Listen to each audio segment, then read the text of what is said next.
Deion Sanders, goddamn me, was moving real clever through the whole industry. No scrapes, nothing on his background. Yeah, he ain't nobody that could be they can't bite and chew off of. So they took it out on his son. Yeah, why you think they picked them people so last? Like, why would they do that if these people was ranked number one, I you know? just told you why. It ain't no more sophisticated than what I just said. Yeah. The man, he groomed his son to arrive and having a shot at that institution. And that institution looked at him, turned around, and patted their ass at him. That's all that was. And they would rather have gotten somebody in the early draft picks because they say your bag be a little larger when you get picked off the front end. Right. They would rather fuck with somebody that don't come from that cloth.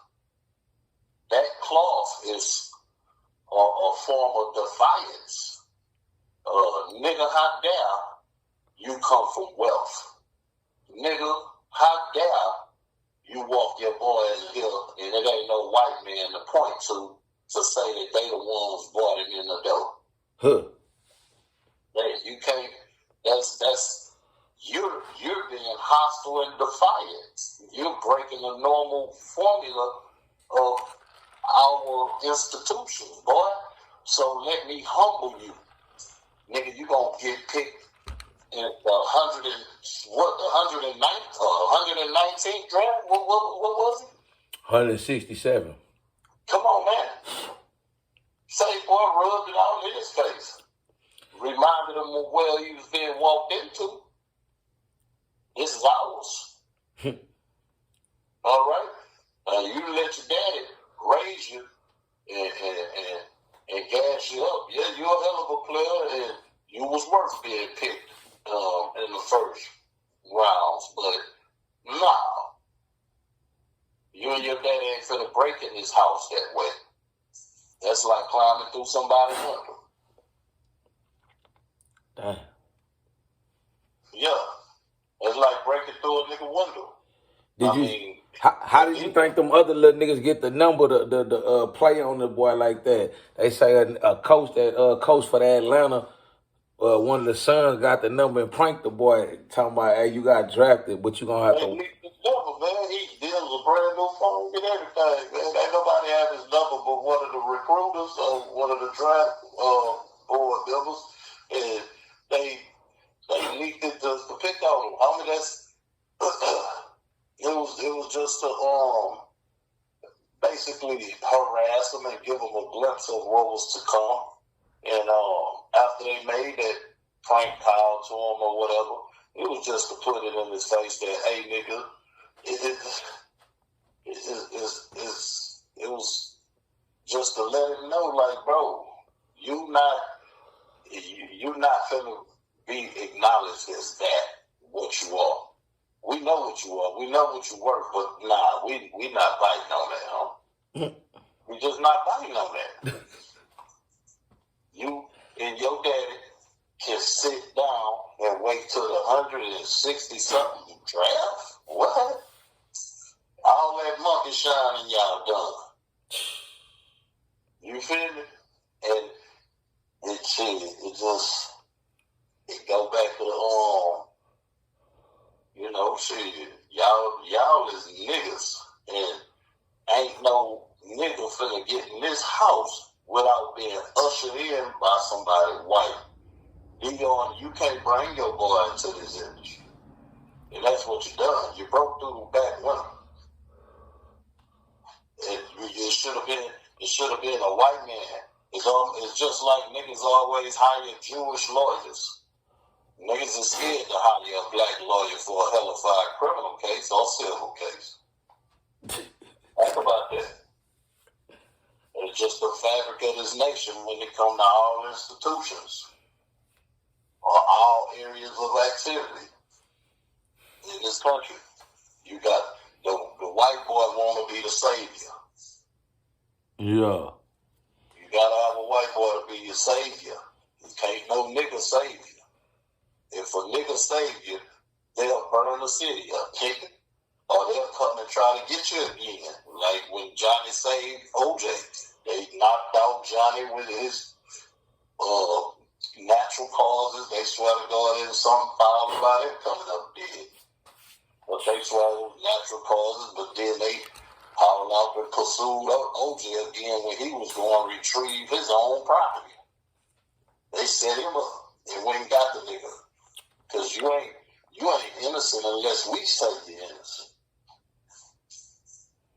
You had this nigga in there fighting the LAPD, crooked police, and had a fair jury and an Asian judge.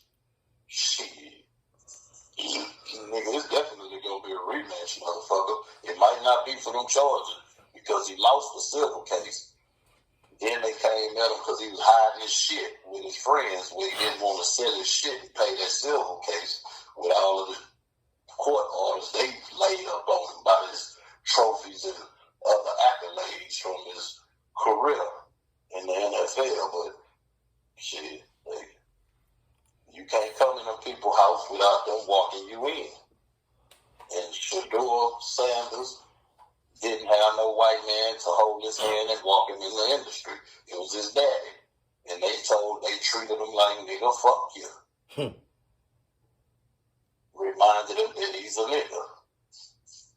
Same thing with Colin Kaepernick. When he didn't want to stand for the Pledge of Allegiance, that's that white man's song. He sang that at his arena. What you taking a knee for? You know what? You fired. You fired. You can't come and be black over here. What is wrong with you? Kendrick Lamar, when he performed for the Super Bowl, white folk was mad in the motherfucker everywhere. They understood the hidden message and all that shit he was doing. They not like us and nigga forming the American flag. You a nigga and you practicing patriotism. You being patriotic. You repping America and it ain't nothing. Hold on, what you trying to say, boy?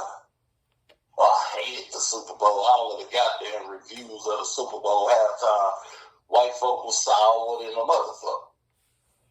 So it just stay in arenas, brother. It can't be too black.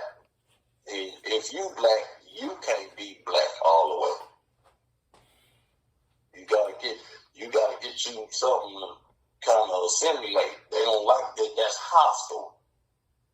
That's a form of defiance. You have an authority problem if you don't go the way I tell you to go, or the way that I suggest that you go. If you find any other way that I suggest or indicate, then you've been defiant, and I'm gonna spank you some kind of way, and it'll be indirect, but it's gonna happen. Shannon Sharp, you was round up getting money with Skip Bayless, and Skip got rid of you, and you went and made your own podcast. And you're making money hand over fist. ESPN still fuck with you because you're a good sports commentator. So you got your own endeavors, and you still over here eating out the white man palm. And we don't like how big and how good you're doing with your own endeavors. So let's go on and sick our poison on you. You have a vice. Nah, they say Shaq put that on that boy. Huh? They say Shaq sent that bitch on that nigga. Shaquille O'Neal, nigga. Nah, no sir. Wasn't no Shaq. Shannon been freaking with white girls, and Shaq could have got him any other time, but nah, this boy just had an opportunity to make $100 million something deal with somebody, and the broad come asking for 50. That's trying to cut me off at my knees. I'm finna make $100-something million deal. Nigga, after 5 years with $100 million something deal, I turn around and become a billionaire at some point. And the bitch hit him for the $50 million lawsuit. If he has to pay that, that's gonna just cut into his paper, along with the fact that now he got a scarlet letter on him. oh, this nigga like roughing up white girls. No, we ain't doing business with him. So all them dreams to be a billionaire and run up your bag, nigga, that shit, it's like a sinking ship now. You know what I'm saying? That nigga sunk like the Titanic now. That's because the nigga had a vice. He ain't get him a bitch and sit down and shut up some well. Rich niggas that know better, they get them a woman, get a prenup, and they be quiet and they don't sit around and be doing janky shit. He wanted to keep being freaky. Freaky, man. Yo, walking through the airport holding little puppies and shit like a female. I remember that nigga got mad. Somebody put him on camera when he was walking through the airport holding a little high-priced puppy in his hand like a baby. What are you doing? What are you recording for? Nigga, you look weird as hell. Nigga, it's like you look like a gorilla that's walking through here with a $2,000-$4,000 puppy. All right, y'all. Like and subscribe, man. We out here.